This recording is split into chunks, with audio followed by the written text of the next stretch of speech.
So much of our life happens online now. We work, we connect, we learn, we live there.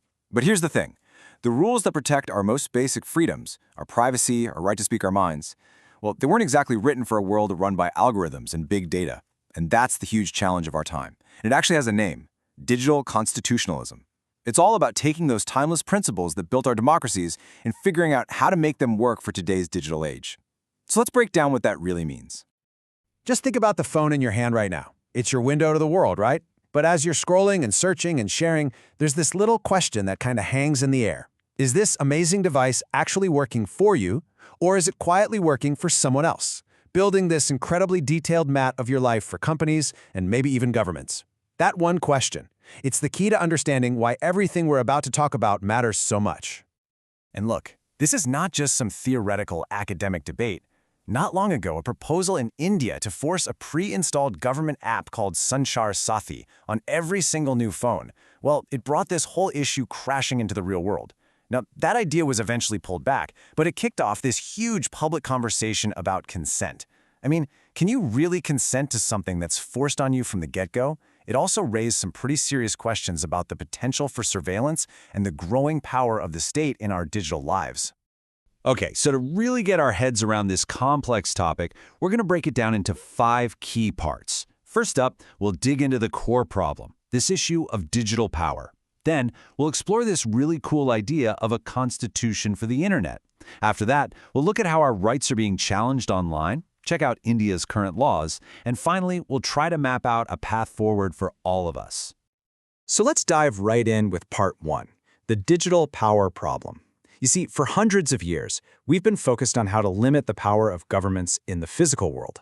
But today, there's this whole new, massive, and largely unregulated frontier that's opened up in cyberspace, and it's creating challenges we've never seen before. The whole idea of state power is changing right under our noses. We used to think of it in physical terms, right? Laws, police on the street, borders between countries. But now it's digital. Governments can exercise their authority through lines of code. Think about predictive policing algorithms that decide where to send officers, or massive facial recognition systems tracking people through cities. This isn't just a small upgrade, it's a fundamental shift. It allows state power to operate at a scale and a speed that used to be pure science fiction. But, and this is a huge but, the state isn't the only powerful player in this new world. We now have these massive tech platforms, social media companies, search engines, that act almost like their own sovereign nations. Now the state, at least in theory, is supposed to be accountable to us, the voters, and is bound by a constitution. These private companies? Not so much. They create their own rules about what you can and can't say, they control who gets to participate in the digital economy, and they do it all using these black box algorithms with zero democratic oversight. And when you have this much concentrated power, both from the state and from private tech, it becomes a direct threat to the democratic process itself. Misinformation and deepfakes can completely poison public debate. Micro-targeted political ads can quietly exploit our personal biases to influence how we vote. And the very algorithms that are designed to keep us scrolling end up pushing us further and further into these polarized echo chambers, where it feels like constructive debate is basically impossible. Democracy is really struggling to breathe in this new environment. So that's a pretty big and scary problem, right? What in the world is the solution? Well, this brings us to part 2, this fascinating idea of a constitution for cyberspace. It's really about taking all the wisdom we've gained over centuries and applying it to the technology of the future. First, let's just do a quick refresher on what traditional constitutionalism even is. At its heart, it's a very simple but incredibly profound idea. Power should never be absolute. The authority of a government has to come from the people, and it must be limited by a set of fundamental laws and rights. It is the ultimate check on power. Okay, so digital constitutionalism simply takes that exact same idea and extends it. It argues that our core values, liberty, privacy, equality, accountability, they have to apply with the exact same force in the digital world. It insists that both the digital state and these powerful private platforms have to be subject to the same kinds of limits that we put on traditional government authority. Power is power, whether it's wielded through a police baton or through an algorithm. And this right here is a crucial shift in thinking that we have to make. For a long time, we thought of constitutions as just a shield against the government.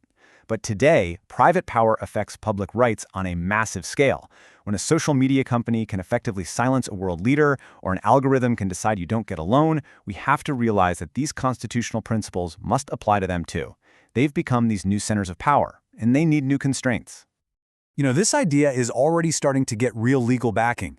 In India, there was a landmark Supreme Court case back in 2020, Anuradha Bhasin, and in it, the court explicitly said that our fundamental right to freedom of speech and expression applies online just as much as it does offline. The court basically said, yes, the internet is a medium for exercising this right, which gives a solid constitutional foundation to our digital freedoms. That was a big deal. Okay, so we have the principles, which is great. But in practice, let's be honest, our digital rights are under constant attack. So let's move to our third section and really look at the key challenges to our freedom online today. The threats are coming from all sides. We're dealing with unchecked surveillance that creates this chilling effect on what we feel safe saying. There's this constant erosion of our privacy, where the word consent has become this meaningless thing we just click on. We've got opaque algorithms making life-altering decisions about us. All this power is concentrated in the hands of just a few companies. There's algorithmic bias that just ends up amplifying real-world discrimination. And the worst part? It's all happening with really weak and often ineffective oversight. Let's make this really personal for a second. Have you ever wondered why you got denied for a loan, or a job, or even something as simple as why you see certain ads and news stories while your friend sitting right next to you sees completely different ones? Well, more often than not, the answer is hidden inside an algorithm. This is what experts call the black box problem, or algorithmic opacity. Decisions that can literally change the entire course of your life are being made by these automated systems. And here's the crucial part. They often come with zero transparency. No explanation for the logic they used, and no clear way for you to appeal the decision. This goes against the most basic principles of justice, which say you have a right to know the case against you. So with all this happening, how is the law even trying to keep up? In Section 4, let's zoom in on India's digital rulebook and take a look at the legal framework that's been built so far to try and tackle these challenges. India's legal journey in this space has really been an evolution. It all started way back in 2000 with the Basic Information Technology Act. Then, the ground completely shifted in 2017 with that huge Supreme Court judgment in the Polity case, and all of that history led up to the 2023 Digital Personal Data Protection Act, which is the country's first really comprehensive law on data. So let's break these down real quick. The IT Act from 2000, that's at the first rules for things like e-commerce and cybercrime, and importantly, it defined how responsible platforms are for the content on them. Now, the Polity case in 2017 was a total game changer. It declared that the right to privacy is a fundamental right, part of our right to life. The new DPP Act from 2023 builds on that foundation, creating a rule book for how companies have to handle our personal data. And finally, you have India's net neutrality rules, which basically make sure that internet providers can't pick and choose winners and losers online. Of course, this isn't just an Indian issue. It's a global one. Every country is grappling with this. So in our final section, let's look at the path forward. Let's draw some lessons from around the world to see how we might build a more democratic digital future for everybody. What's really interesting is seeing how different parts of the world are taking different approaches. The European Union, for example, has a very strong rights-based philosophy. You see that in their famous GDPR law, which gives people a lot of control over their data. The United States, on the other hand, has traditionally focused more on free speech and a market-driven approach, using antitrust laws to try and check the power of big tech. And then at the international level, you've got the United Nations working to make sure that our existing human rights laws are extended to cover the digital world too. So if we were to create a blueprint for the future, what would it look like? Well, first, we have to constitutionalize digital governance, put our digital rights right there in the law. Second, any oversight body, like India's Data Protection Board, has to be truly independent, not controlled by the government. Third, state surveillance has to be strictly regulated. It should only be for exceptional cases and require a judicial warrant. Fourth, we need algorithmic accountability. Make it mandatory for companies to assess the impact of high-risk AI. Fifth, the process of making these laws has to be open and consultative. And finally, and maybe most importantly, none of this works without digital literacy. We have to empower every single citizen to understand and claim their rights. You know, when you boil it all down, it comes to this. Technology is not neutral. As governments and companies rely more and more on data and algorithms, we face a choice. We can either let this technology run wild, or we can choose to build our most important values, liberty, privacy, equality, into the very code that runs our world. These values have to be the guardrails that keep technology on a path that actually serves humanity. And that leaves us with one final, really critical question.